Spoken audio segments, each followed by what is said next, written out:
जी वापस हम आएंगे। 30 days to a more powerful vocab में हमने पढ़ा था डे 11 का 5 हिस्से हम पढ़ चुके थे और छठा हिस्सा हम बात करेंगे। 4 और सीरियस मेंटल इलनेस के बारे में हम बात करेंगे। ये दिमागी बीमारियां हैं और इसमें पहली ही बीमारी हमने बात की थी पहले, मैनिक डिप्रेसिव। मैनिक डिप्रेसिव वो इंसान होता है जो अभी अभी बहुत खुश हो जाता है, खूब हंसने लगता है और अभी अभी बहुत दुखी हो जाता है। अल्टरनेटिंग मूड्स होते हैं इसके, चेंजिंग मूड होते हैं इसके, और ये चेंज अनप्रेडिक्टेबल होती है, यानी कोई इसकी भविष्यवाणी नहीं कर पाता है। इसके बाद जो हमने 2 नंबर पर हम पढ़ रहे थे, यहाँ पर हमारी बात रुकी थी। दूसरे नंबर पर हमारा था सिजोफ्रेनिक, स्पेलिंग भी आ जाती है। सिजोफ्रेनिक मैंने बताया था, ये वो इंसान होता है जब जो उसकी अपनी दुनिया होती है, एकदम अनरियल वर्ल्ड में रहता है, काल्पनिक संसार में रहता है, हकीकत की दुनिया से दूर रहता है। ये अपने मोहल्ले में रहने के बावजूद भी इसके घर वाले, इसके मोहल्ले वाले इसको नहीं पहचानते हैं। अपनी ही दुनिया है उसकी। सिजोफ्रेनिक, PHRENIC, SKIZO स्पेलिंग में आती है। स्किज़ो इसकी प्रोनाउंसिएशन है SKIZ, schizophrenic, schizophrenic.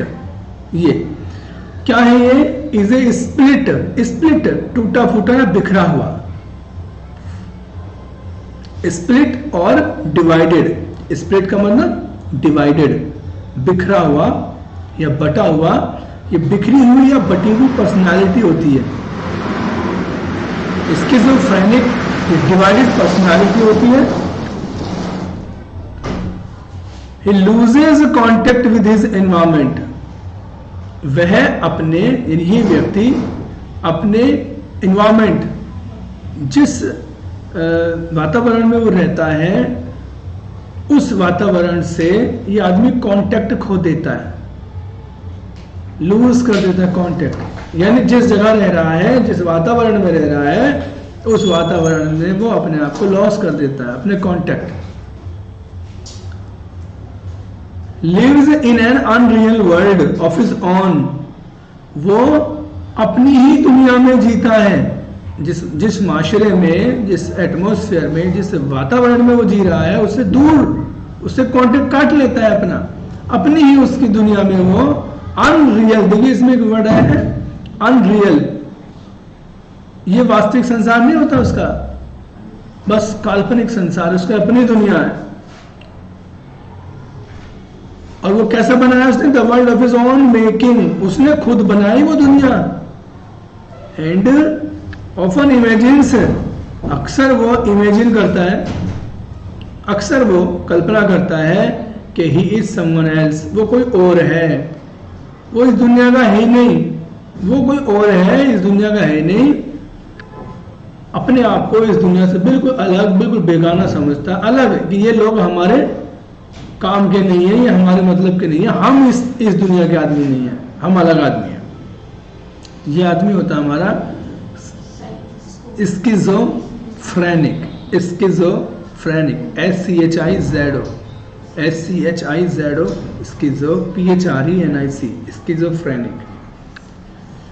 Third word इसमें जो एक और बीमारी आती है हमारी, वो है हमारी मेलनकॉलिक। ये आसान थोड़ा, मेलनकली से बना, MELNCHOLY से बना कली। ये है मेलनकॉलियक। मेलनकली का मतलब होता है दुख या संताप। मेलनकॉलियक का मतलब हो गया वह व्यक्ति जो बहुत ज्यादा, जरूरत से ज्यादा हताश और निराश रहता है। क्या ये? Melancholic has fallen into a fixed condition of despondency. ये आदमी एक ऐसी कंडीशन में फंस जाता है जो डेस्पेंडेंसी की हो। डेस्पेंडेंसी का मतलब होता है निराशा या हताशा, हताशा या निराशा। ये आदमी निराशाजनक स्थिति में अपने आप को फंसा लेता है। He often thinks of or attempts suicide. वो अक्सर सुसाइड के बारे में सोचता रहता है, आत्महत्या के बारे में सोचता रहता है। वो अक्सर अटेम्प्ट और वो आत्महत्या का प्रयास भी करता है। ये आदमी बिल्कुल डिप्रेस्ड रहता है, बहुत ज़्यादा इसकी कंडीशन एकदम डिस्पोंडेंसी, निराशा या हताशा से भरी हुई रहती है। अपने आप की बस अपनी जिंदगी को ख़त्म करने की हमेशा सोचता रहता है और कभी कभी तो वो प्रयास भी कर लेता है। चौथी बीमारी में हम एक चौथी बीमारी की जो बात करेंगे, फोर्थ, वो है हमारी पैरानोया। पेयर है PIR, पेयर ENOYAC, ये इसका प्रोनाउंसिएशन है। पैरानोइक, स्पेलिंग क्या है? PARA पैरा है, और देखिए ANOIAC, एनोए ANOIAC, इसके अंदर पर है, पर PAR पर है, और फिर एनोए है ANOI, एनोए, और IAC हम सभी में लगा रहे हैं, जितने भी ये मैनिया से जुड़ रहे हैं वर्ड। पैरानोइक उस इंसान को कहते हैं, ये इंसान एक अजीब सी बीमारी से ग्रसित रहता है। ये हर आदमी को ये सोचता है कि ये आदमी मुझे नुकसान पहुंचाने वाला है, ये मुझे मार देगा। यानी इस आदमी के अंदर डिल्यूजन रहता है, एक भ्रम रहता है, एक वहम रहता है, गलत फहमी रहती है। डिल्यूजन गलत फहमी।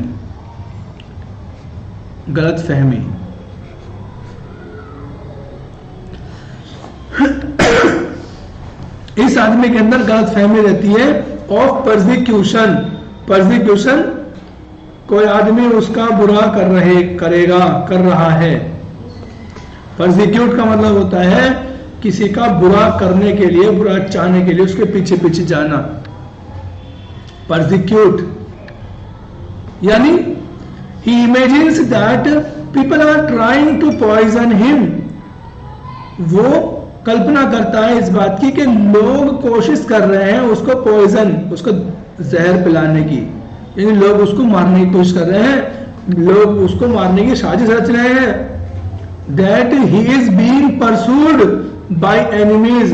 वो इस बात की भी कल्पना करता है कि he is being pursued, उसका पीछा किया जा रहा है। परसू PURSU, स्पेलिंग PURSUE आता है ये वर्ड, जी हाँ वर्ब बनाया इसको, परसू को।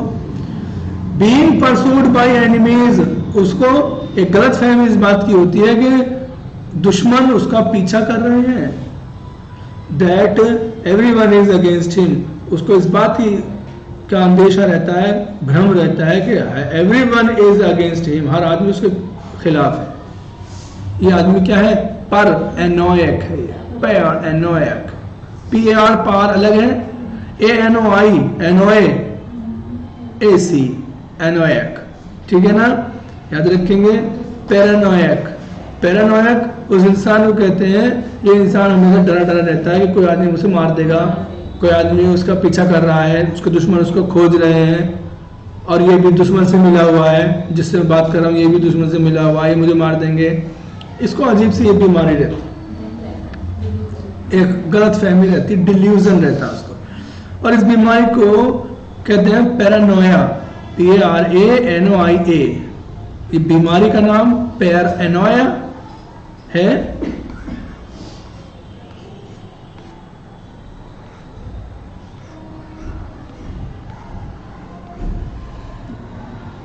इसी का जो 7वां हिस्सा है उसमें क्या है, अलग अलग लोग कुछ खास, कुछ बच्चों की परवरिश अगर एबनॉर्मल तरीके से की जाए तो वो बच्चे अजीब तरह की मानसिक हालात अपने अंदर पैदा कर लेते हैं।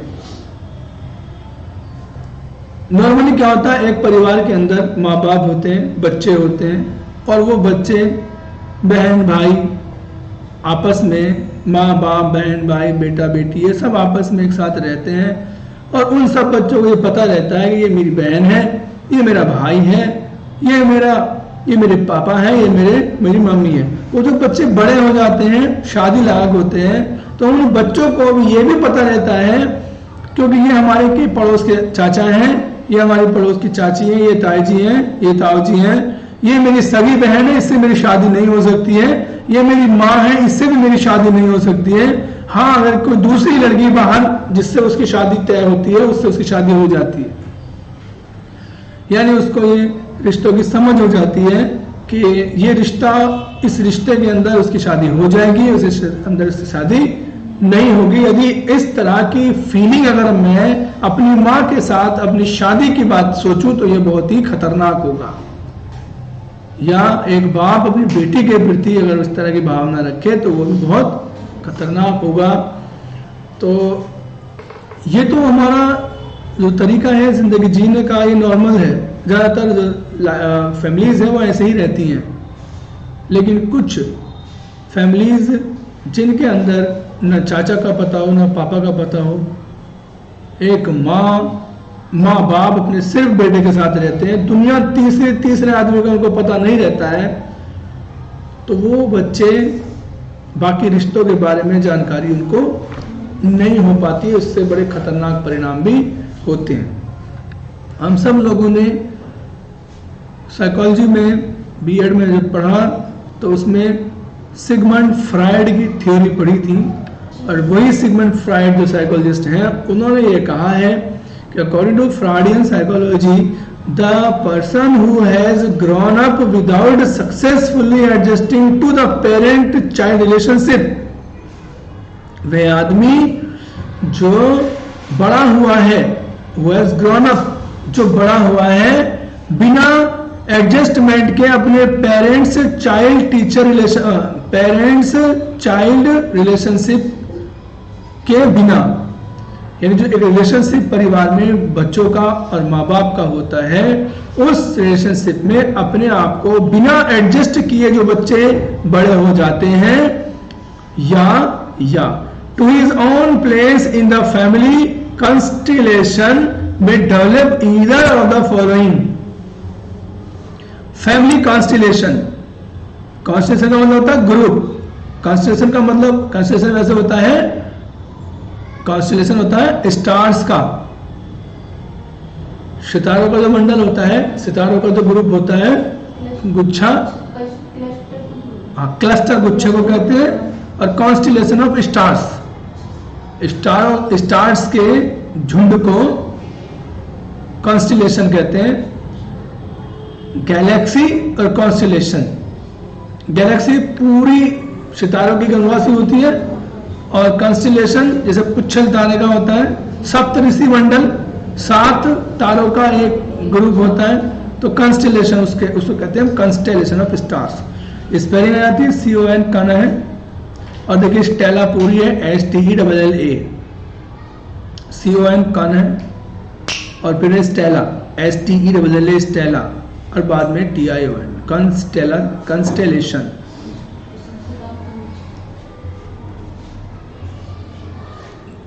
जो बच्चे फैमिली के अंदर, फैमिली के और दूसरे मेंबर्स के साथ में बिना एडजस्ट किए बड़े हो जाते हैं, तो वे नीचे लिखे हुए कुछ बीमारियों में मुब्तला हो जाते हैं। वे अपने अंदर कुछ नीचे निम्नलिखित बीमारियों को अपने अंदर विकसित कर लेते हैं, और पहली बीमारी का नाम है Oedipus complex, OEDIPUS, O silent, Oedipus complex. Oedipus complex एक ऐसी भावना होती है जो एक लड़का अपनी मां के प्रति रखता है, पत्नी वाली फीलिंग। एक बेटा यदि अपनी मां को अपनी पत्नी बनाना चाहता है, तो ऐसी सोच वाला बच्चा, इस सोच वाले बच्चे के अंदर एक बीमारी है, और वो बीमारी है हमारी एडिपस कॉम्प्लेक्स। एडिपस में से हमने पढ़ रखा है क्या है ये? द मेल सो बर्डन्ड, जिस आदमी पर इस तरह का बोझ होता है, सो बर्डन्ड, इस टाइप का बोझ होता है। किस टाइप का बोझ? एडिपस कॉम्प्लेक्स नामक बीमारी का जो बोझ के तले दबा है ऐसा लड़का, मेल, देखिए मेल की बात करें, ऐसा मेल, ऐसा लड़का। Is a typical mama's boy, ये आदमी मामा का बॉय बच्चा होता है, मम्मा का बच्चा। मम्मा का बच्चा मतलब है मम्मा का बेबी। सोना बाबू किसका होता है? माँ का। Who has been over protected, जिसको जरूरत से ज्यादा प्रोटेक्ट किया गया है। कहाँ है मेरा बच्चा, जल्दी बाहर ना चला जाए, बाहर ना चला जाए। देखो ये औरत अपने बच्चे को पकड़ के रखती है, कलेजे से लगा के रखती है। ओवर बेबीड, जरूरत से ज्यादा उसको बच्चे जैसा बच्चा समझती है, बच्चे जैसा दुलार देती है। And prevented from maturing emotionally, और इस बच्चे को वो मां प्रिवेंट कर देती है, रोक लेती है मैच्योरिंग इमोशनली, ताकि वो मतलब मैच्योरिटी ना आए उसकी भावनाओं के प्रति, यानी भावनात्मक मैच्योरिटी से ये रोक दिया जाता है जरूरत से ज्यादा, क्योंकि इसको बच्चा समझा जाता है, जरूरत से ज्यादा इसको प्रोटेक्ट किया जाता है। बच्चों को खुला छोड़ना चाहिए, बच्चों को खुला, खराब बच्चों में भी घूमने देना चाहिए, क्योंकि वो अगर गालियां भी सीख रहा है तो कम से कम उसके अंदर जिस समाज में वो रह रहा है उसके प्रति वो जागरूक हो रहा है। केवल अपने घर का ही वो उसे नहीं केवल माहौल मिलना चाहिए, बल्कि बाहर का ही मिलना चाहिए, अच्छा बुरा जैसा भी मिल रहा है। नहीं तो वो मम्मा का बच्चा हो जाता है, वो मम्मा के बिना फिर कहीं जाता नहीं है, सही चलता नहीं है। फ्रॉडियंस अकॉर्डिंग अनकॉन्शियसली,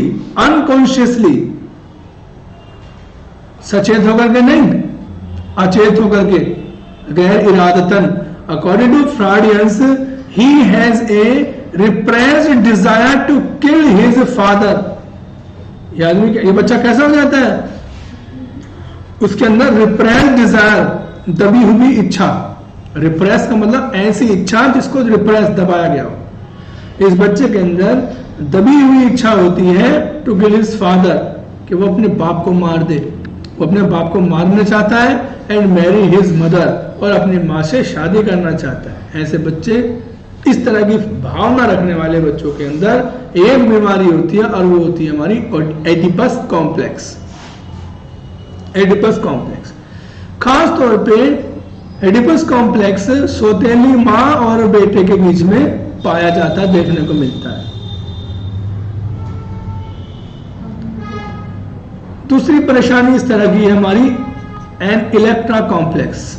एडिपस लड़का था, इन लड़का अपनी मां के प्रति शादी करने वाली भावना रख रहा था। इलेक्ट्रा ये लड़की है, बाप अपनी बेटी के प्रति, यानी लड़की अपने बाप के प्रति या बाप अपनी बेटी के प्रति। इलेक्ट्रा कॉम्प्लेक्स क्या है? ये है, दिस इज द फीमेल, देखिए इलेक्ट्रा जुड़ा हुआ है फीमेल से, this is the female version of Oedipus problem, Oedipal problem. जो एडिपल की परेशानी थी, ये समझ लीजिए इसका फीमेल वर्जन है Electra complex. The girl is hostile to her mother, लड़की अपने मां के प्रति तो बहुत उग्र रहती है। होस्टाइल का मतलब है उग्र, होसाइल टी साइलेंट है। खूब लड़ाई झगड़े करती है अपनी मां से, and in love with her father, और वो अपने पापा से प्यार करती है, अपने पिताजी से प्यार करती है, और अपनी मां से नफरत करती है, उसके प्रति बहुत ज्यादा उग्र रहती है। ऐसी लड़की को जो परेशानी होती है, उस परेशानी को कहते हैं हम इलेक्ट्रा कॉम्प्लेक्स। ये परेशानी तभी होती है जब बच्चों को, जो एक स्वाभाविक तरीका है परवरिश का कि परिवार में उसको पाला जाए, उसके बाद बच्चे बाहर भी जाएंगे, मोहल्ले की दुकान पर से सामान भी लेके आएंगे, मोहल्ले के बच्चों में खेलेंगे भी, लड़ेंगे भी, बिजली का बिल भी उससे जमा करवाना चाहिए। इंग्लिश मीडियम के बच्चों से बिजली का बिल भी तक जमा नहीं करवाया जाता है। ऑनलाइन के हिसाब से तो बहुत परफेक्ट रहते हैं, लेकिन ऑफलाइन मोड में वो बिल्कुल जीरो रहते हैं। ऐसे बच्चे इस तरह की एबनॉर्मल परेशानियों को अपने अंदर डेवलप कर लेते हैं। यदि कोई माँ अपने बच्चे को इतना प्यार करती है, इतना प्यार करती है कि कहीं वो कुछ होना चाहे, कहीं इसको कुछ होना चाहे, हर जगह उसके साथ जाती है, हर जगह उसके साथ जाती है, तो फिर वो तैयार रहे कि इस तरह की फीलिंग उस बच्चे के अंदर वो पैदा कर लेगी कि वो अपनी माँ को ही अपनी पत्नी वाली फीलिंग की तरह से देखना शुरू कर देगा। 6 बज गए।